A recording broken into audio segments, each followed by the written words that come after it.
ਵਿਦਿਆਰਥੀਓ, ਅੱਜ ਅਸੀਂ 10ਵੀਂ ਜਮਾਤ ਦੇ ਅਰਥ ਸ਼ਾਸਤਰ ਦੇ ਵਿੱਚੋਂ ਪਾਠ ਨੰਬਰ 3 ਭਾਰਤ ਵਿੱਚ ਖੇਤੀਬਾੜੀ ਦਾ ਵਿਕਾਸ ਦੇਖਾਂਗੇ। ਅਸੀਂ ਅੱਜ ਇਸ ਪਾਠ ਦਾ ਅਭਿਆਸ ਹੱਲ ਕਰਾਂਗੇ ਅਤੇ ਨਾਲ ਹੀ ਇਸ ਦੇ ਅਭਿਆਸ ਦੇ ਪ੍ਰਸ਼ਨ ਉੱਤਰਾਂ ਨੂੰ ਸਮਝਾਂਗੇ।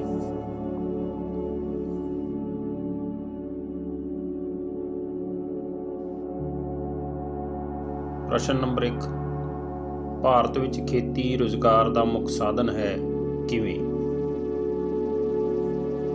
ਉੱਤਰ, 2/3 ਭਾਰਤੀ ਖੇਤੀ ਤੋਂ ਰੁਜ਼ਗਾਰ ਪ੍ਰਾਪਤ ਕਰਦੇ ਹਨ। ਭਾਵ ਕਿ ਭਾਰਤ ਦੇ ਵਿੱਚ ਰੁਜ਼ਗਾਰ ਦਾ ਸਭ ਤੋਂ ਵੱਡਾ ਸਾਧਨ ਖੇਤੀਬਾੜੀ ਹੈ।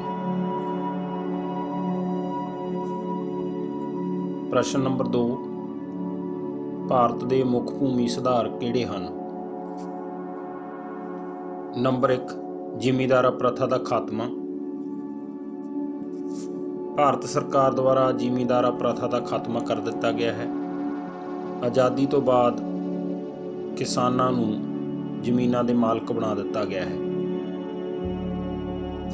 ਇਸ ਪ੍ਰਸ਼ਨ ਦੇ ਉੱਤਰ ਦਾ ਦੂਸਰਾ ਪੁਆਇੰਟ ਹੈ ਭੂਮੀ ਦੀਆਂ ਜੋਤਾਂ ਦੀ ਜੋਤਾਂ ਦੀ ਉੱਤਮ ਸੀਮਾ ਨਿਰਧਾਰਤ ਕਰਨਾ। ਭਾਵ ਕਿ ਵੱਧ ਤੋਂ ਵੱਧ ਇੱਕ ਕਿਸਾਨ ਕੋਲੇ ਕਿੰਨੀ ਜ਼ਮੀਨ ਹੋ ਸਕਦੀ ਹੈ, ਇਹ ਸਰਕਾਰ ਦੁਆਰਾ ਨਿਸ਼ਚਿਤ ਕੀਤੀ ਗਈ ਹੈ ਅਤੇ ਉਸ ਤੋਂ ਜ਼ਿਆਦਾ ਜ਼ਮੀਨ ਜਿਸ ਵੀ ਕਿਸਾਨ ਕੋਲ ਸੀ ਉਹ ਵਾਪਸ ਲੈ ਕੇ ਬੇਜ਼ਮੀਨੇ ਕਿਸਾਨਾਂ ਨੂੰ ਦੇ ਦਿੱਤੀਆਂ ਗਈਆਂ ਨੇ।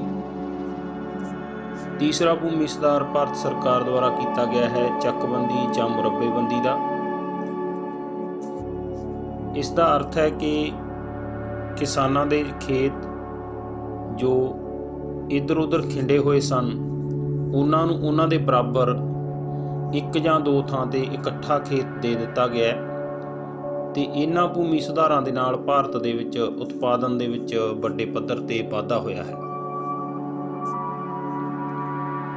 ਪ੍ਰਸ਼ਨ ਨੰਬਰ 3, ਹਰੀ ਕ੍ਰਾਂਤੀ ਤੋਂ ਕੀ ਭਾਵ ਹੈ?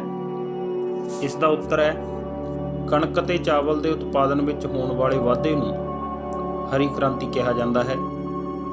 ਭਾਵ ਕਿ ਜੇਕਰ ਕਿਸੇ ਸਾਲ ਪਿਛਲੇ ਸਾਲ ਦੇ ਨਾਲੋਂ ਕਣਕ ਅਤੇ ਚਾਵਲ ਦਾ ਉਤਪਾਦਨ ਬਹੁਤ ਜ਼ਿਆਦਾ ਵੱਧ ਜਾਵੇ ਤਾਂ ਉਹਨੂੰ ਹਰੀ ਕ੍ਰਾਂਤੀ ਕਹਿੰਦੇ ਹਨ। ਤੇ ਭਾਰਤ ਦੇ ਵਿੱਚ 1966, 1967 ਅਤੇ 68 ਦੇ ਸਮੇਂ ਦੇ ਦੌਰਾਨ ਇਹਨਾਂ ਦੋਵਾਂ ਫਸਲਾਂ ਦੇ ਉਤਪਾਦਨ ਦੇ ਵਿੱਚ ਵੱਡੇ ਪੱਧਰ ਤੇ ਵਾਧਾ ਹੋਇਆ ਸੀ ਤੇ ਜਿਸ ਨੂੰ ਕਿ ਅਸੀਂ ਹਰੀ ਕ੍ਰਾਂਤੀ ਦੇ ਨਾਮ ਨਾਲ ਜਾਣਦੇ ਹਾਂ। ਪ੍ਰਸ਼ਨ ਨੰਬਰ 4 ਹੈ ਵਿਦਿਆਰਥੀਓ, ਹਰੀ ਕ੍ਰਾਂਤੀ ਭਾਰਤ ਦੀ ਅੰਨ ਸਮੱਸਿਆ ਦੇ ਹੱਲ ਵਿੱਚ ਕਿਸ ਤਰ੍ਹਾਂ ਸਹਾਇਕ ਸਿੱਧ ਹੋਈ ਹੈ? ਹਰੀ ਕ੍ਰਾਂਤੀ ਨਾਲ ਅਨਾਜ ਦਾ ਉਤਪਾਦਨ ਵੱਧ ਗਿਆ। ਇਸ ਨਾਲ ਪ੍ਰਤੀ ਵਿਅਕਤੀ ਅਨਾਜ ਦੀ ਉਪਲਬਧਤਾ ਵੱਧ ਗਈ ਅਤੇ ਅਨਾਜ ਤੇ ਆਯਾਤ ਦੀ ਵਿੱਚ ਕਮੀ ਆਈ ਹੈ। ਇਸ ਕਰਕੇ ਅਸੀਂ ਕਹਿ ਸਕਦੇ ਹਾਂ ਕਿ ਹਰੀ ਕ੍ਰਾਂਤੀ ਦੇ ਨਾਲ ਭਾਰਤ ਦੀ ਜੋ ਅਨਾਜ ਦੀ ਸਮੱਸਿਆ ਸੀ ਉਹ ਹੱਲ ਹੋ ਗਈ ਹੈ। ਭਾਰਤੀ ਅਰਥ ਵਿਵਸਥਾ ਵਿੱਚ ਖੇਤੀ ਦਾ ਕੀ ਮਹੱਤਵ ਹੈ? ਇਸ ਦੇ ਮਹੱਤਵ ਦੇ ਪੁਆਇੰਟ ਅਸੀਂ ਹੇਠ ਲਿਖੇ ਲੈ ਸਕਦੇ ਹਾਂ। ਨੰਬਰ 1, ਰਾਸ਼ਟਰੀ ਆਮਦਨ ਵਿੱਚ ਵਾਧਾ। ਵਿਦਿਆਰਥੀਓ, ਖੇਤੀਬਾੜੀ ਦੇ ਰਾਹੀਂ ਜੋ ਉਤਪਾਦਨ ਹੁੰਦਾ ਉਸ ਦੇ ਨਾਲ ਦੇਸ਼ ਦੀ ਆਮਦਨ ਵੱਧਦੀ ਹੈ। ਪ੍ਰਤੀ ਵਿਅਕਤੀ ਆਮਦਨ ਵਿੱਚ ਵਾਧਾ। ਅਸੀਂ ਜਾਣਦੇ ਹਾਂ ਕਿ ਖੇਤੀ ਦੇ ਵਿੱਚ ਜਦੋਂ ਆਮਦਨ ਵਿੱਚ ਵਾਧਾ ਹੁੰਦਾ ਹੈ ਤਾਂ ਦੇਸ਼ ਦੀ ਜਿਹੜੀ ਔਸਤ ਆਮਦਨ ਹੈ ਉਸ ਵਿੱਚ ਵੀ ਵਾਧਾ ਹੁੰਦਾ ਹੈ। ਅਨਾਜ ਦੀ ਪੂਰਤੀ। ਹਰੀ ਕ੍ਰਾਂਤੀ ਦੇ ਵਿੱਚ ਮੁੱਖ ਤੌਰ ਤੇ ਜੋ ਫਸਲਾਂ ਦੇ ਵਿੱਚ ਉਤਪਾਦਨ ਵਿੱਚ ਵਾਧਾ ਹੁੰਦਾ ਹੈ ਉਸ ਦੇ ਨਾਲ ਅਰਥ ਵਿਵਸਥਾ ਵੀ ਜੋ ਹੈ ਮਜ਼ਬੂਤ ਹੁੰਦੀ ਹੈ ਤੇ ਅਨਾਜ ਦੀ ਜਿਹੜੀ ਘਾਟ ਹੈ ਦੇਸ਼ ਦੀ ਉਹ ਵੀ ਪੂਰੀ ਹੋ ਜਾਂਦੀ ਹੈ। ਰੁਜ਼ਗਾਰ ਦਾ ਸਾਧਨ। ਖੇਤੀਬਾੜੀ ਕਿਸੇ ਦੇਸ਼ ਦੇ ਲਈ ਰੁਜ਼ਗਾਰ ਦਾ ਸਾਧਨ ਵੀ ਹੋ ਸਕਦੀ ਹੈ। ਜਿਵੇਂ ਕਿ ਭਾਰਤ ਦੇ ਵਿੱਚ ਖੇਤੀਬਾੜੀ ਰੁਜ਼ਗਾਰ ਦਾ ਮੁੱਖ ਸਾਧਨ ਹੈ। ਭਾਰਤ ਦੇ ਵਿੱਚ 2/3 ਜਨਸੰਖਿਆ ਸਿੱਧੇ ਜਾਂ ਅਸਿੱਧੇ ਰੂਪ ਦੇ ਵਿੱਚ ਖੇਤੀਬਾੜੀ ਤੋਂ ਰੁਜ਼ਗਾਰ ਪ੍ਰਾਪਤ ਕਰਦੀ ਹੈ। ਉਦਯੋਗਿਕ ਵਿਕਾਸ ਵਿੱਚ ਸਹਾਈ। ਵਿਦਿਆਰਥੀਓ, ਅਸੀਂ ਜਾਣਦੇ ਹਾਂ ਕਿ ਉਦਯੋਗਾਂ ਨੂੰ ਜੋ ਕੱਚਾ ਮਾਲ ਚਾਹੀਦਾ ਹੈ ਉਸ ਦਾ ਵੱਡਾ ਭਾਗ ਖੇਤੀਬਾੜੀ ਤੋਂ ਪ੍ਰਾਪਤ ਹੁੰਦਾ ਹੈ। ਇਸ ਲਈ ਜੇਕਰ ਕਿਸੇ ਦੇਸ਼ ਵਿੱਚ ਖੇਤੀਬਾੜੀ ਵਿਕਸਿਤ ਹੈ ਤਾਂ ਉੱਥੋਂ ਦੇ ਉਦਯੋਗਾਂ ਦਾ ਵਿਕਾਸ ਵੀ ਛੇਤੀ ਹੁੰਦਾ ਹੈ। ਵਿਦੇਸ਼ੀ ਵਪਾਰ ਵਿੱਚ ਵਾਧਾ। ਖੇਤੀਬਾੜੀ ਕਿਸੇ ਦੇਸ਼ ਦੇ ਵਿਦੇਸ਼ੀ ਵਪਾਰ ਨੂੰ ਵੀ ਪ੍ਰਫੁੱਲਿਤ ਕਰਦੀ ਹੈ। ਜੋ ਵਸਤੂਆਂ ਕਿਸੇ ਦੇਸ਼ ਦੁਆਰਾ ਖੇਤੀਬਾੜੀ ਦੇ ਵਿੱਚ ਪੈਦਾ ਕੀਤੀਆਂ ਜਾਂਦੀਆਂ ਹਨ ਉਹ ਦੂਸਰੇ ਦੇਸ਼ਾਂ ਨੂੰ ਭੇਜੀਆਂ ਜਾ ਸਕਦੀਆਂ ਹਨ। ਅਤੇ ਜਦੋਂ ਆਮਦਨ ਵੱਧਦੀ ਹੈ ਤਾਂ ਬਾਹਰੋਂ ਵਸਤੂਆਂ ਜੋ ਹੈ ਦੇਸ਼ ਪਹਿਲਾਂ ਨਾਲੋਂ ਵੱਧ ਮੰਗਵਾਉਂਦਾ ਹੈ। ਇਸ ਲਈ ਜੇਕਰ ਖੇਤੀਬਾੜੀ ਪ੍ਰਫੁੱਲਤ ਹੋਵੇ ਤਾਂ ਵਿਦੇਸ਼ੀ ਵਪਾਰ ਦੇ ਵਿੱਚ ਵਾਧਾ ਹੁੰਦਾ ਹੈ। ਆਵਾਜਾਈ ਸਾਧਨਾਂ ਦਾ ਵਿਕਾਸ। ਖੇਤੀਬਾੜੀ ਦੇ ਪ੍ਰਫੁੱਲਤ ਹੋਣ ਨਾਲ ਆਵਾਜਾਈ ਸਾਧਨਾਂ ਦਾ ਵਿਕਾਸ ਹੁੰਦਾ ਹੈ। ਜਦੋਂ ਕਿਸਾਨਾਂ ਦੀ ਆਮਦਨ ਵੱਧਦੀ ਹੈ ਤਾਂ ਉਹ ਬਹੁਤ ਸਾਰੇ ਆਵਾਜਾਈ ਸਾਧਨ ਖਰੀਦਦੇ ਹਨ। ਇਸ ਦੇ ਨਾਲ ਨਵੀਆਂ ਸੜਕਾਂ, ਨਵੀਆਂ ਰੇਲਵੇ ਲਾਈਨਾਂ ਦਾ ਵਿਕਾਸ ਹੁੰਦਾ ਹੈ, ਜਿਹਦੇ ਨਾਲ ਆਵਾਜਾਈ ਵਿਕਸਿਤ ਹੋ ਜਾਂਦੀ ਹੈ। ਸੰਚਾਰ ਸਾਧਨਾਂ ਦਾ ਵਿਕਾਸ। ਕਿਸੇ ਖੇਤਰ ਵਿੱਚ ਜੇਕਰ ਖੇਤੀਬਾੜੀ ਵਿਕਸਿਤ ਹੋਵੇ ਤਾਂ ਉਸ ਖੇਤਰ ਦੇ ਵਿੱਚ ਸੰਚਾਰ ਸਾਧਨ ਵੀ ਵੱਧ ਜਾਂਦੇ ਹਨ। ਖੇਤੀਬਾੜੀ ਤੋਂ ਆਮਦਨ ਪ੍ਰਾਪਤ ਕਰਨ ਵਾਲੇ ਵਿਅਕਤੀ ਸੰਚਾਰ ਸਾਧਨਾਂ ਦੀ ਵਧੇਰੇ ਵਰਤੋਂ ਕਰਦੇ ਨੇ ਤੇ ਉਸ ਖੇਤਰ ਵਿੱਚ ਕੰਪਨੀਆਂ ਜੋ ਇਸ ਸੰਚਾਰ ਸਾਧਨਾਂ ਦਾ ਵਿਕਾਸ ਕਰਨ 'ਚ ਸਫਲ ਹੁੰਦੀਆਂ ਹਨ। ਤਾਂ ਅਸੀਂ ਵਿਦਿਆਰਥੀਓ ਦੇਖ ਸਕਦੇ ਹਾਂ ਕਿ ਕਿਸੇ ਖੇਤਰ ਦੇ ਵਿੱਚ ਖੇਤੀਬਾੜੀ ਦਾ ਬਹੁਤ ਮਹੱਤਵਪੂਰਨ ਯੋਗਦਾਨ ਹੁੰਦਾ ਹੈ। ਇਸ ਦੇ ਨਾਲ ਆਮਦਨ 'ਚ ਵਾਧਾ ਹੁੰਦਾ ਹੈ, ਅਨਾਜ ਦੀ ਪੂਰਤੀ ਹੁੰਦੀ ਹੈ, ਰੁਜ਼ਗਾਰ ਮਿਲਦਾ ਹੈ, ਉਦਯੋਗ ਵਿਕਸਿਤ ਹੁੰਦੇ ਹਨ, ਵਿਦੇਸ਼ੀ ਵਪਾਰ ਵੱਧਦਾ ਹੈ, ਆਵਾਜਾਈ ਸਾਧਨ ਵਿਕਸਿਤ ਹੁੰਦੇ ਹਨ, ਸੰਚਾਰ ਸਾਧਨ ਵਿਕਸਿਤ ਹੁੰਦੇ ਹਨ। ਤਾਂ ਇਸ ਤਰ੍ਹਾਂ ਅਸੀਂ ਦੇਖਦੇ ਹਾਂ ਕਿ ਜੀਵਨ ਦੇ ਸਾਰੇ ਖੇਤਰਾਂ 'ਤੇ ਖੇਤੀਬਾੜੀ ਦਾ ਪ੍ਰਭਾਵ ਪੈਂਦਾ ਹੈ। ਭਾਰਤੀ ਖੇਤੀਬਾੜੀ ਦੀਆਂ ਸਮੱਸਿਆਵਾਂ ਦਾ ਵਰਣਨ ਕਰੋ। ਮੁੱਖ ਸਮੱਸਿਆਵਾਂ ਹੇਠ ਲਿਖੇ ਅਨੁਸਾਰ ਹਨ। ਸਮੱਸਿਆ ਨੰਬਰ 1, ਜ਼ਿਆਦਾ ਜਨਸੰਖਿਆ ਖੇਤੀ 'ਤੇ ਨਿਰਭਰ ਹੋਣਾ। ਭਾਰਤ ਦੇ ਵਿੱਚ ਖੇਤੀਬਾੜੀ ਰੁਜ਼ਗਾਰ ਦਾ ਮੁੱਖ ਸਾਧਨ ਹੈ। ਅਸੀਂ ਜਾਣਦੇ ਹਾਂ ਕਿ 2/3 ਜਨਸੰਖਿਆ ਸਾਡੀ ਖੇਤੀਬਾੜੀ 'ਤੇ ਨਿਰਭਰ ਕਰਦੀ ਹੈ, ਪਰ ਇੰਨੀ ਵੱਡੀ ਗਿਣਤੀ ਵਿੱਚ ਜਨਸੰਖਿਆ ਨੂੰ ਸਾਂਭਣਾ ਖੇਤੀਬਾੜੀ ਦੇ ਲਈ ਔਖਾ ਹੈ। ਜੋਤਾਂ ਦਾ ਆਕਾਰ ਛੋਟਾ ਹੋਣਾ। ਭਾਰਤ ਦੇ ਵਿੱਚ ਜਨਸੰਖਿਆ ਜ਼ਿਆਦਾ ਹੈ ਅਤੇ ਭੂਮੀ ਦਾ ਆਕਾਰ ਜੋ ਹੈ ਸਾਡੇ ਕੋਲੇ ਜਨਸੰਖਿਆ ਦੇ ਬਰਾਬਰ ਓਨਾ ਜ਼ਿਆਦਾ ਨਹੀਂ ਹੈ। ਸਾਡੇ ਦੇਸ਼ ਦੀ ਜਨਸੰਖਿਆ ਲਗਾਤਾਰ ਵੱਧ ਰਹੀ ਹੈ, ਪਰ ਭੂਮੀ ਇੱਕ ਅਜਿਹਾ ਸਾਧਨ ਹੈ ਜਿਸ ਨੂੰ ਵਧਾਇਆ ਨਹੀਂ ਜਾ ਸਕਦਾ। ਇਸ ਕਰਕੇ ਸਾਡੇ ਜੋਤਾਂ ਜਾਂ ਖੇਤਾਂ ਦਾ ਆਕਾਰ ਜਿਹੜਾ ਹੈ ਉਹ ਛੋਟਾ ਹੈ। ਸਿੰਚਾਈ ਸਹੂਲਤਾਂ ਦੀ ਘਾਟ। ਵਿਦਿਆਰਥੀਓ, ਖੇਤੀਬਾੜੀ ਦੇ ਲਈ ਸਿੰਚਾਈ ਸਹੂਲਤਾਂ ਦਾ ਹੋਣਾ ਬਹੁਤ ਜ਼ਰੂਰੀ ਹੈ। ਫਸਲਾਂ ਨੂੰ ਸਾਨੂੰ ਪਾਣੀ ਦੇਣਾ ਪੈਂਦਾ ਹੈ, ਪਰ ਭਾਰਤ ਦੇ ਸਾਰੇ ਖੇਤਰ ਦੇ ਵਿੱਚ ਸਿੰਚਾਈ ਸਹੂਲਤਾਂ ਇੰਨੀਆਂ ਜ਼ਿਆਦਾ ਵਿਕਸਿਤ ਨਹੀਂ ਹਨ, ਜਿਸ ਕਰਕੇ ਕਿਸਾਨਾਂ ਨੂੰ ਖੇਤੀ ਕਰਨ ਦੇ ਵਿੱਚ ਮੁਸ਼ਕਲ ਆਉਂਦੀ ਹੈ। ਖੇਤੀ ਦੇ ਪੁਰਾਣੇ ਢੰਗ ਤਰੀਕੇ। ਬੇਸ਼ੱਕ ਸਮੇਂ ਦੇ ਨਾਲ ਭਾਰਤ ਦੀ ਖੇਤੀ ਵਿਕਸਿਤ ਹੋਈ ਹੈ, ਪਰ ਭਾਰਤ ਦੇ ਕਈ ਖੇਤਰਾਂ ਵਿੱਚ ਅੱਜ ਵੀ ਪੁਰਾਣੇ ਤਰੀਕੇ ਨਾਲ ਖੇਤੀ ਕੀਤੀ ਜਾਂਦੀ ਹੈ, ਜਿੱਥੇ ਮਸ਼ੀਨਰੀ ਦੀ ਬਜਾਏ ਪਸ਼ੂਆਂ ਦੇ ਨਾਲ ਖੇਤਾਂ ਨੂੰ ਜੋਤਿਆ ਜਾਂਦਾ ਹੈ, ਵਾਹਿਆ ਜਾਂਦਾ ਹੈ ਅਤੇ ਪੁਰਾਣੇ ਤਰੀਕੇ ਨਾਲ ਖੇਤੀ ਕੀਤੀ ਜਾਂਦੀ ਹੈ, ਜਿਸ ਕਰਕੇ ਉਤਪਾਦਨ ਜਿਹੜਾ ਹੈਗਾ ਉਹ ਘੱਟ ਹੁੰਦਾ ਹੈ ਅਤੇ ਉੱਥੇ ਖਰਚ ਵੀ ਜਿਹੜਾ ਹੈ ਉਹ ਆਮਦਨ ਦੇ ਨਾਲੋਂ ਵੱਧ ਜਾਂਦਾ ਹੈ। ਉੱਨਤ ਬੀਜਾਂ ਦੀ ਕਮੀ। ਅਸੀਂ ਜਾਣਦੇ ਹਾਂ ਕਿ ਕਿਸੇ ਫਸਲ ਦਾ ਉਤਪਾਦਨ ਕਿੰਨਾ ਹੋਵੇਗਾ ਇਸ ਗੱਲ 'ਤੇ ਨਿਰਭਰ ਕਰਦਾ ਹੈ ਕਿ ਅਸੀਂ ਕਿਹੋ ਜਿਹਾ ਬੀਜ ਪਾਇਆ ਹੈ। ਭਾਰਤ ਦੇ ਵਿੱਚ ਉੱਨਤ ਬੀਜ ਸਾਰੇ ਖੇਤਰ ਵਿੱਚ ਉਪਲਬਧ ਨਹੀਂ ਹੁੰਦੇ। ਕਈ ਵਾਰ ਸਾਨੂੰ ਮਾੜੇ ਬੀਜ ਮਿਲਦੇ ਨੇ, ਜਿਸ ਕਰਕੇ ਫਸਲ ਜਿਹੜੀ ਆ ਉਹ ਪੂਰਾ ਉਤਪਾਦਨ ਨਹੀਂ ਦਿੰਦੀ ਜਾਂ ਫਸਲ ਖਰਾਬ ਹੋ ਜਾਂਦੀ ਹੈ। ਖਾਦ ਦੀ ਘਾਟ। ਖਾਸ ਤੌਰ 'ਤੇ ਰਸਾਇਣਕ ਖਾਦਾਂ ਸਮੇਂ 'ਤੇ ਨਾ ਮਿਲਣਾ ਜਾਂ ਜਿੰਨੀ ਮਾਤਰਾ ਵਿੱਚ ਸਾਨੂੰ ਖਾਦ ਦੀ ਜ਼ਰੂਰਤ ਹੁੰਦੀ ਹੈ ਉਨੀ ਮਾਤਰਾ ਵਿੱਚ ਖਾਦ ਨਾ ਮਿਲਣਾ ਵੀ ਇੱਕ ਸਮੱਸਿਆ ਹੈ। ਵਿਦਿਆਰਥੀਓ, ਅਸੀਂ ਪੰਜਾਬ ਦੇ ਵਿੱਚ ਕਾਫੀ ਸਮੇਂ 'ਤੇ ਦੇਖਦੇ ਹਾਂ ਕਿ ਖਾਦ ਪ੍ਰਾਪਤੀ ਦੇ ਲਈ ਲੰਬੀਆਂ ਲਾਈਨਾਂ ਲੱਗਦੀਆਂ ਨੇ ਅਤੇ ਕਿਸਾਨਾਂ ਨੂੰ ਖਾਦ ਪ੍ਰਾਪਤ ਕਰਨ ਦੇ ਲਈ ਜੱਦੋ-ਜਹਿਦ ਕਰਨੀ ਪੈਂਦੀ ਹੈ। ਮੰਡੀਆਂ ਦੀ ਘਾਟ। ਪੈਦਾ ਕੀਤੀ ਹੋਈ ਫਸਲ ਨੂੰ ਵਿਦਿਆਰਥੀਓ ਕਿਸਾਨ ਮੰਡੀਆਂ ਦੇ ਵਿੱਚ ਵੇਚਦਾ ਅਤੇ ਬਹੁਤੇ ਇਲਾਕਿਆਂ ਦੇ ਵਿੱਚ ਭਾਰਤ ਦੇ ਵਿੱਚ ਮੰਡੀਆਂ ਦਾ ਵਿਕਾਸ ਨਹੀਂ ਹੋਇਆ ਹੈ। ਜੇਕਰ ਅਸੀਂ ਆਪਣੇ ਨੇੜੇ ਦੇ ਖੇਤਰ ਵਿੱਚ ਵੀ ਵੇਖੀਏ ਤਾਂ ਅਨਾਜ ਤੋਂ ਇਲਾਵਾ ਜੇਕਰ ਹੋਰ ਜਿਹੜੀਆਂ ਫਸਲਾਂ ਨੇ ਉਹਨਾਂ ਨੂੰ ਜੇਕਰ ਅਸੀਂ ਵੇਚਣਾ ਹੈ ਤਾਂ ਨੇੜੇ ਮੰਡੀਆਂ ਉਪਲਬਧ ਨਹੀਂ ਹੁੰਦੀਆਂ ਅਤੇ ਉਪਲਬਧ ਮੰਡੀਆਂ ਦੇ ਵਿੱਚ ਜੋ ਰੇਟ ਹੈ ਉਹ ਵੀ ਸਹੀ ਨਹੀਂ ਮਿਲਦਾ ਕਿਸਾਨਾਂ ਨੂੰ। ਇਸ ਕਰਕੇ ਕਿਸਾਨਾਂ ਦੀ ਆਰਥਿਕ ਹਾਲਤ ਜੋ ਹੈ ਉਹ ਕਮਜ਼ੋਰ ਹੁੰਦੀ ਹੈ। ਆਵਾਜਾਈ ਅਤੇ ਸੰਚਾਰ ਸਾਧਨਾਂ ਦਾ ਘੱਟ ਵਿਕਸਿਤ ਹੋਣਾ।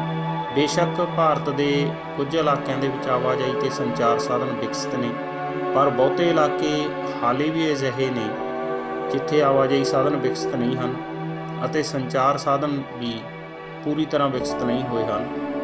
ਉਹਨਾਂ ਖੇਤਰਾਂ ਵਿੱਚ ਖੇਤੀ ਕਰਨਾ ਕਿਸਾਨਾਂ ਦੇ ਲਈ ਬਹੁਤ ਔਖਾ ਹੈ ਅਤੇ ਉਹ ਆਪਣੀ ਫਸਲ ਨੂੰ ਮੰਡੀਆਂ ਤੱਕ ਲਿਜਾਣ ਤੇ ਮੰਡੀਆਂ ਤੋਂ ਖਰੀਦੀ ਹੋਈ ਵਸਤੂ ਨੂੰ ਖੇਤ ਤੱਕ ਲਿਆਉਣ ਦੇ ਵਿੱਚ ਕਾਫੀ ਔਖਿਆਈ ਮਹਿਸੂਸ ਕਰਦੇ ਹਨ।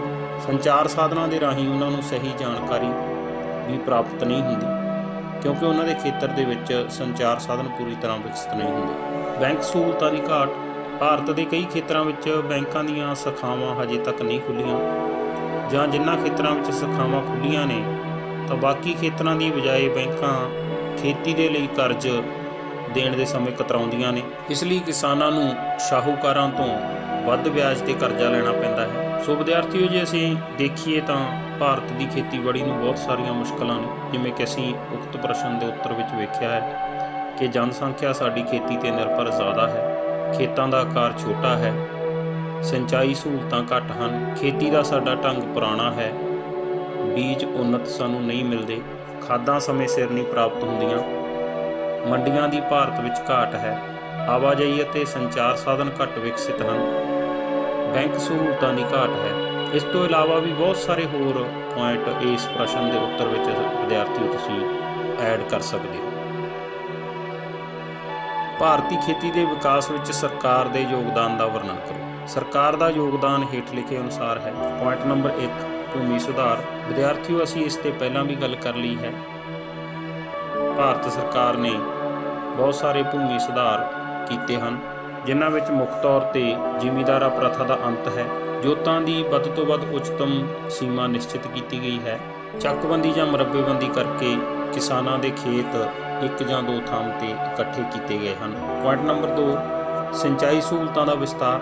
ਸਰਕਾਰ ਦੁਆਰਾ ਭਾਰਤ ਦੇ ਵਿੱਚ ਸਿੰਚਾਈ ਸਹੂਲਤਾਂ ਦਾ ਵਿਸਤਾਰ ਕੀਤਾ ਗਿਆ ਹੈ। ਆਜ਼ਾਦੀ ਤੋਂ ਬਾਅਦ ਜਿਨ੍ਹਾਂ ਖੇਤਾਂ ਨੂੰ ਪਾਣੀ ਪ੍ਰਾਪਤ ਨਹੀਂ ਹੁੰਦਾ ਸੀ, ਉਹਨਾਂ ਦੇ ਲਈ ਸਿੰਚਾਈ ਸਹੂਲਤਾਂ ਦਾ ਪ੍ਰਬੰਧ ਕੀਤਾ ਗਿਆ ਹੈ। ਬਹੁਤ ਸਾਰੀਆਂ ਨਹਿਰਾਂ ਕੱਢੀਆਂ ਗਈਆਂ ਹਨ।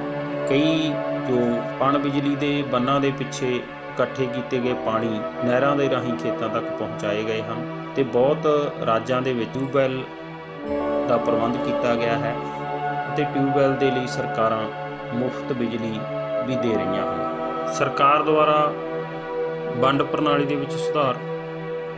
ਭਾਰਤ ਸਰਕਾਰ ਨੇ ਜੋ ਵਸਤੂਆਂ ਕਿਸਾਨਾਂ ਨੂੰ ਉਤਪਾਦਨ ਕਰਨ ਦੇ ਲਈ ਚਾਹੀਦੀਆਂ ਨੇ, ਉਹਨਾਂ ਦਾ ਪ੍ਰਬੰਧ ਕੀਤਾ ਹੈ। ਉੱਤਮ ਬੀਜ, ਖਾਦ ਅਤੇ ਕੀੜੇਮਾਰ ਦਵਾਈਆਂ ਆਦਿ, ਅਤੇ ਨਾਲ ਹੀ ਕਿਸਾਨਾਂ ਦੇ ਲਈ ਸਹਿਕਾਰੀ ਸਭਾਵਾਂ ਦੇ ਦੁਆਰਾ ਕਰਜ਼ੇ ਆਦਿ ਦਾ ਵੀ ਪ੍ਰਬੰਧ ਕੀਤਾ ਗਿਆ ਹੈ। ਖੇਤੀ ਸੰਬੰਧੀ ਖੋਜਾਂ ਅਤੇ ਵਿਕਾਸ। ਭਾਰਤ ਸਰਕਾਰ ਅਤੇ ਰਾਜ ਸਰਕਾਰਾਂ ਦੁਆਰਾ ਵੱਖ-ਵੱਖ ਸਥਾਨਾਂ 'ਤੇ ਖੇਤੀ ਸੰਸਥਾਵਾਂ ਖੋਲ੍ਹ ਕੇ ਖੇਤੀ ਸੰਬੰਧੀ ਖੋਜਾਂ ਦੇ ਕੰਮ ਦੇ ਵਿੱਚ ਤੇਜ਼ੀ ਲਿਆਂਦੀ ਗਈ ਹੈ। ਜਿਵੇਂ ਕਿ ਪੰਜਾਬ ਦੇ ਵਿੱਚ ਵੀ ਖੇਤੀਬਾੜੀ ਯੂਨੀਵਰਸਿਟੀ ਲੁਧਿਆਣਾ ਦੁਆਰਾ ਕੀਤੀਆਂ ਖੋਜਾਂ ਨੇ ਬਹੁਤ ਯੋਗਦਾਨ ਪਾਇਆ ਹੈ। ਇਸ ਪ੍ਰਕਾਰ ਦੀਆਂ ਯੂਨੀਵਰਸਿਟੀਆਂ ਦੁਆਰਾ ਚੰਗੇ ਬੀਜ ਅਤੇ ਖਾਦਾਂ ਕਿਸਾਨਾਂ ਨੂੰ ਉਪਲਬਧ ਕਰਾਉਣ ਦੇ ਵਿੱਚ ਅਹਿਮ ਰੋਲ ਅਦਾ ਕੀਤਾ ਹੈ। ਮੰਡੀਆਂ ਦਾ ਪ੍ਰਬੰਧ। ਭਾਰਤ ਸਰਕਾਰ ਅਤੇ ਰਾਜ ਸਰਕਾਰਾਂ ਦੁਆਰਾ ਸਾਂਝੇ ਤੌਰ ਤੇ ਕਿਸਾਨਾਂ ਦੀਆਂ ਫਸਲਾਂ ਖਰੀਦਣ ਦੇ ਲਈ ਮੰਡੀਆਂ ਦਾ ਪ੍ਰਬੰਧ ਕੀਤਾ ਗਿਆ ਹੈ। ਲਗਾਤਾਰ ਮੰਡੀਆਂ ਦੀ ਸਹੂਲਤ ਦਾ ਵਿਸਥਾਰ ਕੀਤਾ ਜਾ ਰਿਹਾ ਹੈ। ਬੇਸ਼ੱਕ ਭਾਰਤ ਦੇ ਵਿੱਚ ਜਿੰਨੀਆਂ ਮੰਡੀਆਂ ਦੀ ਜ਼ਰੂਰਤ ਹੈ ਉਨੀਆਂ ਮੰਡੀਆਂ ਉਪਲਬਧ ਨਹੀਂ ਹਨ, ਪਰ ਫਿਰ ਵੀ ਆਜ਼ਾਦੀ ਦੇ ਸਮੇਂ ਤੋਂ ਲੈ ਕੇ ਹੁਣ ਤੱਕ ਇਸ ਦੇ ਵਿੱਚ ਕਾਫੀ ਸੁਧਾਰ ਹੋਇਆ ਹੈ। ਸਾਖ ਸਹੂਲਤਾਂ ਦਾ ਵਿਕਾਸ। ਅਸੀਂ ਵਿਦਿਆਰਥੀਓ ਇਸ ਨੂੰ ਬੈਂਕਾਂ ਦਾ ਵਿਕਾਸ ਵੀ ਕਹਿ ਸਕਦੇ ਹਾਂ। ਬੈਂਕਾਂ ਖੇਤੀ ਦੇ ਵਿਕਾਸ ਲਈ ਬਹੁਤ ਜ਼ਰੂਰੀ ਹਨ। ਭਾਰਤ ਸਰਕਾਰ ਦੁਆਰਾ ਖੇਤੀਬਾੜੀ ਨਾਲ ਸੰਬੰਧਿਤ ਬੈਂਕਾਂ ਦਾ ਵਿਕਾਸ ਕੀਤਾ ਗਿਆ ਹੈ।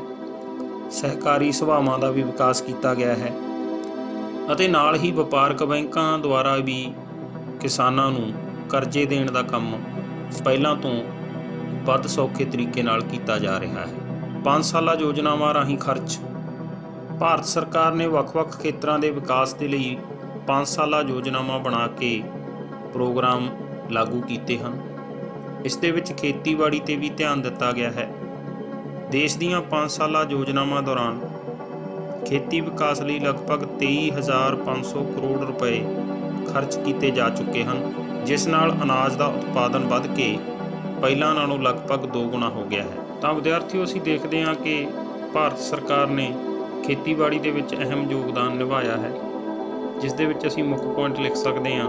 ਭੂਮੀ ਸੁਧਾਰ ਕੀਤੇ ਗਏ ਨੇ, ਸਿੰਚਾਈ ਸਹੂਲਤਾਂ ਦਾ ਵਿਸਤਾਰ ਕੀਤਾ ਗਿਆ ਹੈ, ਵੰਡ ਪ੍ਰਣਾਲੀ ਦੇ ਵਿੱਚ ਪਹਿਲਾਂ ਨਾਲੋਂ ਸੁਧਾਰ ਆਇਆ ਹੈ, ਖੇਤੀ ਸੰਬੰਧੀ ਖੋਜਾਂ ਦੇ ਕਾਰਜ ਕੀਤੇ ਗਏ ਹਨ, ਮੰਡੀਆਂ ਦਾ ਵਿਸਥਾਰ ਕੀਤਾ ਗਿਆ ਹੈ, ਸਾਖ ਸਹੂਲਤਾਂ ਦਾ ਵਿਕਾਸ ਹੋਇਆ ਹੈ। 5 ਸਾਲਾ ਯੋਜਨਾਵਾਂ ਰਾਹੀਂ ਕਾਫੀ ਪੈਸਾ ਖੇਤੀਬਾੜੀ ਤੇ ਸਰਕਾਰ ਦੁਆਰਾ ਖਰਚ ਕੀਤਾ ਗਿਆ ਹੈ। ਹਰੀ ਕ੍ਰਾਂਤੀ ਦੀ ਸਫਲਤਾ ਲਈ ਮੁੱਖ ਤੱਤਾਂ ਬਾਰੇ ਲਿਖੋ। ਵਿਦਿਆਰਥੀਓ, ਇੱਥੇ ਅਸੀਂ ਇਹ ਦੱਸਣਾ ਹੈ ਕਿ ਹਰੀ ਕ੍ਰਾਂਤੀ ਭਾਵ ਕਿ ਅਨਾਜ ਦਾ ਉਤਪਾਦਨ ਵਧਾਉਣ ਦੇ ਲਈ ਕਿਹੜੀਆਂ ਚੀਜ਼ਾਂ ਜ਼ਰੂਰੀ ਹਨ। ਇਸ ਵਿੱਚ ਮੁੱਖ ਹਨ ਉੱਤਮ ਬੀਜ। ਜੇਕਰ ਬੀਜ ਚੰਗੇ ਹੋਣਗੇ ਤਾਂ ਹੀ ਉਤਪਾਦਨ ਵਿੱਚ ਵਾਧਾ ਹੋਵੇਗਾ। 2 ਨੰਬਰ ਪੁਆਇੰਟ ਹੈ ਰਸਾਇਣਿਕ ਖਾਦਾਂ ਦੀ ਵਧੇਰੇ ਵਰਤੋਂ। ਵਿਦਿਆਰਥੀਓ, ਜਿੰਨੀਆਂ ਰਸਾਇਣਿਕ ਖਾਦਾਂ ਵਧੇਰੇ ਵਰਤੀਆਂ ਜਾਂਦੀਆਂ ਨੇ ਉਨਾ ਹੀ ਉਤਪਾਦਨ ਵੱਧ ਹੁੰਦਾ ਹੈ ਅਤੇ ਭਾਰਤ ਦੇ ਵਿੱਚ ਅਨਾਜ ਦੇ ਉਤਪਾਦਨ ਦੇ ਵਿੱਚ ਵਾਧਾ ਰਸਾਇਣਿਕ ਖਾਦਾਂ ਦੀ ਵੱਧ ਵਰਤੋਂ ਦੇ ਕਾਰਨ ਹੋਇਆ ਹੈ। ਬੇਸ਼ੱਕ ਇਹ ਸਿਹਤ ਲਈ ਹਾਨੀਕਾਰਕ ਵੀ ਹਨ, ਪਰ ਉਤਪਾਦਨ ਵਧਾਉਣ ਦੇ ਵਿੱਚ ਰਸਾਇਣਿਕ ਖਾਦਾਂ ਦਾ ਵੱਡਾ ਯੋਗਦਾਨ ਹੈ। ਸਿੰਚਾਈ ਸਹੂਲਤਾਂ ਵਿੱਚ ਵਾਧਾ। ਫਸਲਾਂ ਦੇ ਉਤਪਾਦਨ ਦੇ ਵਾਧੇ ਦੇ ਲਈ ਉਹਨਾਂ ਨੂੰ ਪਾਣੀ ਦੇਣਾ ਸਮੇਂ 'ਤੇ ਬਹੁਤ ਜ਼ਰੂਰੀ ਹੁੰਦਾ ਹੈ। ਇਸ ਲਈ ਸਿੰਚਾਈ ਸਹੂਲਤਾਂ ਜੇਕਰ ਵੱਧ ਹੋਣਗੀਆਂ ਤਾਂ ਫਸਲ ਦੇ ਉਤਪਾਦਨ ਵਿੱਚ ਵਾਧਾ ਹੋ ਸਕਦਾ ਹੈ। ਹਰੀ ਕ੍ਰਾਂਤੀ ਭਾਰਤ ਵਿੱਚ ਲਿਆਉਣ ਦੇ ਲਈ ਸਿੰਚਾਈ ਸਹੂਲਤਾਂ ਵਿੱਚ ਵਾਧਾ ਜੋ ਕੀਤਾ ਗਿਆ ਸੀ ਉਹ ਸਹਾਈ ਸਿੱਧ ਹੋਇਆ ਹੈ। ਆਧੁਨਿਕ ਖੇਤੀ ਮਸ਼ੀਨਰੀ ਦੀ ਵਰਤੋਂ। ਭਾਰਤ ਵਿੱਚ ਕਿਸਾਨਾਂ ਦੁਆਰਾ ਨਵੇਂ ਟਰੈਕਟਰਾਂ, ਕੰਬਾਈਨਾਂ ਅਤੇ ਹੋਰ ਮਸ਼ੀਨਰੀ ਦੀ ਵਰਤੋਂ ਕਰਨ ਦੇ ਨਾਲ ਉਤਪਾਦਨ ਪਹਿਲਾਂ ਨਾਲੋਂ ਵਧਿਆ ਹੈ ਤੇ ਹਰੀ ਕ੍ਰਾਂਤੀ ਆਈ ਹੈ। ਵੱਧ ਸਾਖ ਸਹੂਲਤਾਂ ਭਾਵ ਕਿ ਬੈਂਕਿੰਗ ਪ੍ਰਣਾਲੀ ਦਾ ਵਿਕਾਸ ਹਰੀ ਕ੍ਰਾਂਤੀ ਲਿਆਉਣ ਦੇ ਵਿੱਚ ਮਦਦਗਾਰ ਸਾਬਤ ਹੋਇਆ ਹੈ। ਬੈਂਕਾਂ ਦੁਆਰਾ ਕਿਸਾਨਾਂ ਨੂੰ ਕਰਜ਼ੇ ਦੇਣਾ ਅਤੇ ਉਸ ਕਰਜ਼ਿਆਂ ਦੀ ਕਿਸਾਨਾਂ ਦੁਆਰਾ ਫਸਲ ਦੇ ਉਤਪਾਦਨ ਵਧਾਉਣ ਦੇ ਲਈ ਵਰਤੋਂ ਕਰਨਾ ਹਰੀ ਕ੍ਰਾਂਤੀ ਦੇ ਲਈ ਇੱਕ ਜ਼ਰੂਰੀ ਤੱਤ ਹੈ। ਪਿੰਡਾਂ ਦਾ ਬਿਜਲੀਕਰਨ। ਆਜ਼ਾਦੀ ਤੋਂ ਬਾਅਦ ਪਣ ਬਿਜਲੀ ਪੈਦਾ ਕਰਨ ਦੇ ਖੇਤਰ ਵਿੱਚ ਭਾਰਤ ਨੇ ਬਹੁਤ ਵਿਕਾਸ ਕੀਤਾ ਹੈ। ਭਾਵੇਂ ਹੁਣ ਵੀ ਸਾਡੇ ਕਈ ਪਿੰਡ ਬਿਨਾਂ ਬਿਜਲੀ ਤੋਂ ਹਨ, ਪਰ ਜ਼ਿਆਦਾਤਰ ਪਿੰਡਾਂ ਦੇ ਵਿੱਚ ਬਿਜਲੀ ਪਹੁੰਚ ਗਈ ਹੈ ਤੇ ਇਸ ਬਿਜਲੀਕਰਨ ਨੇ ਸਾਡੀ ਖੇਤੀ ਦੇ ਵਿਕਾਸ ਦੇ ਵਿੱਚ ਬਹੁਤ ਮਦਦ ਕੀਤੀ ਹੈ। ਇਸ ਦੇ ਨਾਲ ਬਹੁਤ ਸਾਰੀਆਂ ਫੈਕਟਰੀਆਂ ਚੱਲਦੀਆਂ ਹਨ ਤੇ ਜਿੱਥੇ ਖੇਤੀਬਾੜੀ ਨਾਲ ਸੰਬੰਧਿਤ ਸਮਾਨ ਤਿਆਰ ਹੁੰਦਾ ਹੈ ਤੇ ਖੇਤਾਂ ਦੇ ਵਿੱਚ ਸਿੰਚਾਈ ਸਹੂਲਤਾਂ ਵੀ ਬਿਜਲੀ ਦੇ ਆਧਾਰ ਤੇ ਚੱਲਦੀਆਂ ਹਨ। ਪਿੰਡਾਂ ਵਿੱਚ ਬਿਜਲੀ ਦਾ ਆਉਣਾ ਹਰੀ ਕ੍ਰਾਂਤੀ ਲਈ ਮਦਦਗਾਰ ਸਾਬਤ ਹੋਇਆ ਹੈ। ਆਵਾਜਾਈ ਅਤੇ ਸੰਚਾਰ ਸਾਧਨਾਂ ਦਾ ਵਿਕਾਸ।